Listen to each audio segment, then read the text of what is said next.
ಲೋಕಸಭಾ ಮತದಾನಕ್ಕೆ ಶುರುವಾಗಿದೆ count down. ಮತದಾನಕ್ಕೆ ಚುನಾವಣಾ ಆಯೋಗದಿಂದ ಸಕಲ ಸಿದ್ಧತೆ. ಮನೆ ಮನೆ ಪ್ರಚಾರಕ್ಕಿಳಿದ 14 ಕ್ಷೇತ್ರಗಳ ಅಭ್ಯರ್ಥಿಗಳು.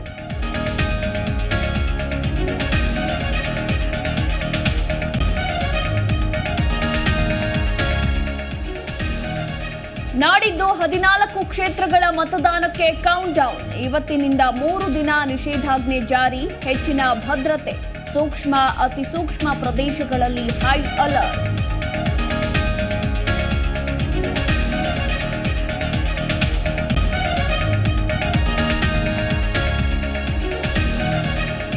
ಮತದಾನದ ಅರಿವು ಮೂಡಿಸಲು ನೂತನ ಪ್ಲಾನ್. ವೋಟ್ ಮಾಡಿ ಬಂದವರಿಗೆ ಊಟ ತಿಂಡಿ ಫ್ರೀ.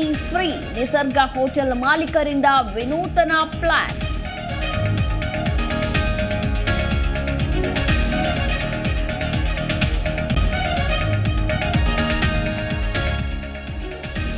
ನೇಹಾ ಹಿರೇಮಠ್ ಹತ್ಯೆ ಪ್ರಕರಣ ಸಿಐಡಿ ತನಿಖೆ ಚುರುಕು. ಅಟ್ಟಹಾಸ ಮೆರೆದ ಜಾಗದಲ್ಲಿ ಇಂಚಿಂಚು ಶೋಧ.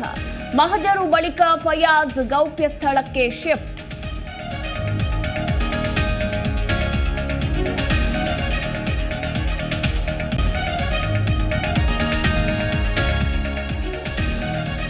ಪ್ರಚಾರದ ವೇಳೆ ವೇದಿಕೆಯಲ್ಲೇ ಕುಸಿದು ಬಿದ್ದ ನಿತಿನ್ ಗಡ್ಕರಿ. ಬಿಸಿಲಿನಿಂದ ಬಸವಳಿದು ಸುಸ್ತಾಗಿದ್ದ ಕೇಂದ್ರ ಸಚಿವ. ಮಹಾರಾಷ್ಟ್ರದಲ್ಲಿ ಪ್ರಚಾರದ ವೇಳೆ ಘಟನೆ.